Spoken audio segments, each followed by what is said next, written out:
I thought for certain in London that KJ Osborn was holding his hand phone up to his ear, demanding that somebody call and get him out of here because he didn't want to be here. But he clarified that means call God. Right. So that's what that was. Think of the amount of Hall of Fame championship dynastic players that came through that building over the last 20 years, never complaining once. And this collection of stumble bums is bitching every other day. I would love to have been there for the session where, I don't know if he did it himself or had an advisor, but where he tried to figure out how do you explain away the fingers to the ear, call me and get me out of here. And then somebody came up with, wait a second. If you say it's call God, then nobody can say anything. Greg, I think it was Haas long to figure out to fix this. Only God can judge me. I mean, Wiggy, that is a miserable group of wide receivers on that football team, and they're not keeping it to themselves. Yeah, and I think it sucks for Mayo, and here's why. Because do we believe Alex Van Pelt is Mayo's guy? No. And all this animosity.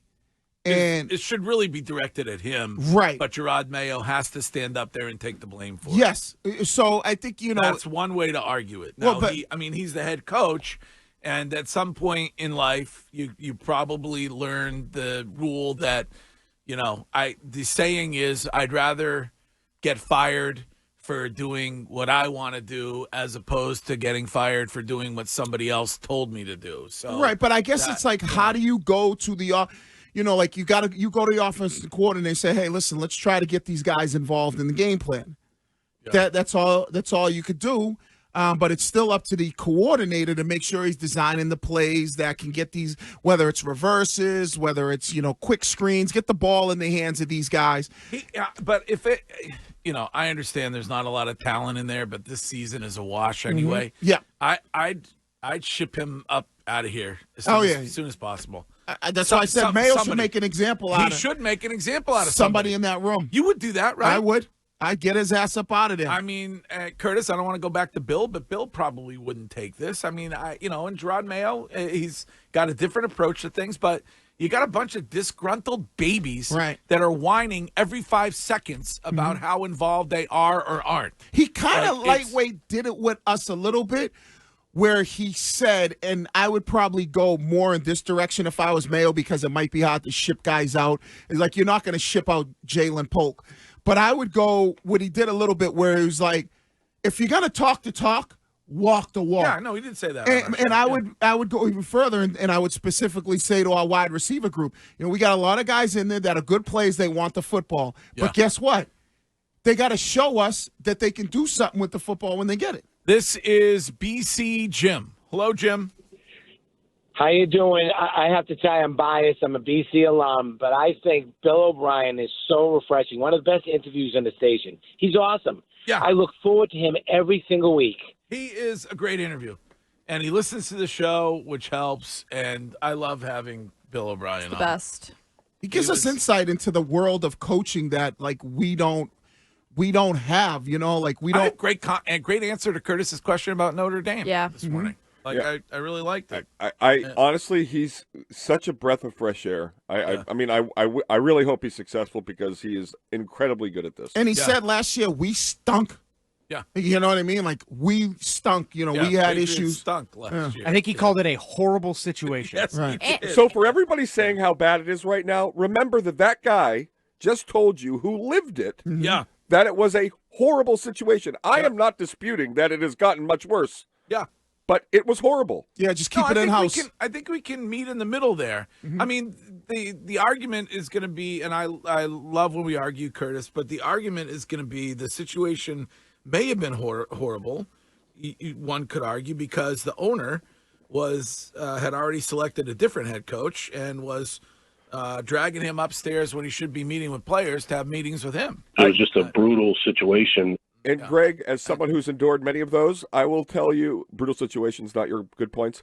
You and I can meet right now. That the whole story. Remember the story right before the season by Don Van Natta about Robert Kraft's obsession about getting into the Hall of Fame? Yes.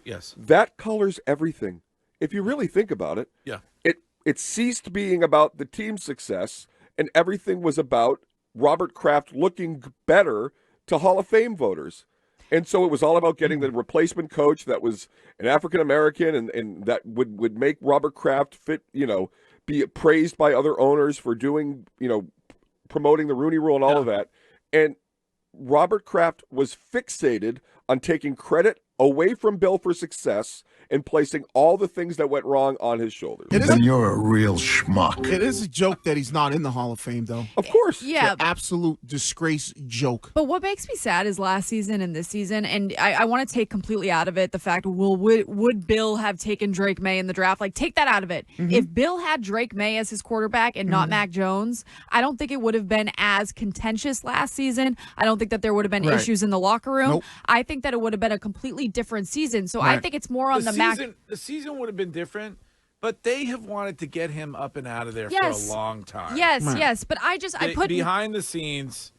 They were diabolically scheming to get him out of there. 100%, right, but the dysfunction aspect of it, I don't think it would have been a factor last season. Like, I think that he would have really appreciated having a quarterback that bought into whatever Bill Belichick was selling and would have just put his head down and done what's best for the team. And I think that leads into extra dysfunction this year, too. Like, if you don't have that dysfunction last year, even if you wanted to move on from Belichick, it wouldn't have been nearly as dysfunctional this year because of what you went through the year before. But unfortunately, all of this animus originated when Robert and Bill chose to work together and get a different quarterback. Because if Bill had just said, Tom can work with Alex Guerrero wherever, we don't have to relitigate this, then he has the quarterback. He doesn't need to keep finding one. Bill Belichick's decision was to find a new one. Yeah, but it would have happened eventually. Like, Tom Brady was eventually not going to be playing, and all of this would have come to a head eventually. Right, but what I'm talking about is the Robert part where he was trying to color himself as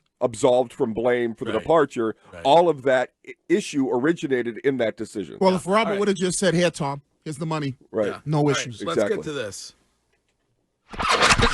It's time for Larry Bird's not walking through that door, fans. Would not say that I'm Mona Lisa Vito of the football world. They want you to cook the dinner. At least they ought to let you shop for some of the groceries. said it. Wake up to Del Bambino and have me face him. Maybe I'll drill him in the eye. They said it. I'm just going to say it.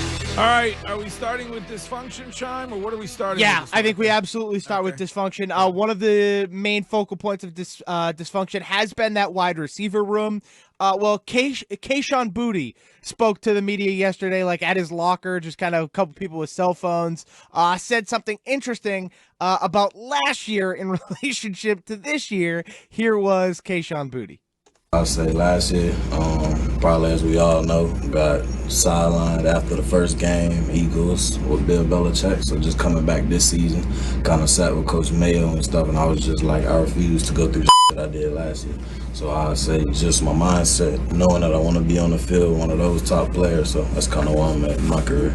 Okay. All right. I demanded that the same not happen to me and that I get my time, my playing time, and my touches, and I am not getting it. So I made that demand, and I want it now. Well, it seems like there's the difference, right? It almost is like he's saying, Bill put me in the doghouse because of the sideline catch that I didn't make against Philadelphia, where I told Mayo, I don't want, don't hold me accountable or don't put me in the doghouse for something. You know what I mean? It's almost like I know it's old school or old head or whatever, but is the employee supposed to be telling the boss what they want done?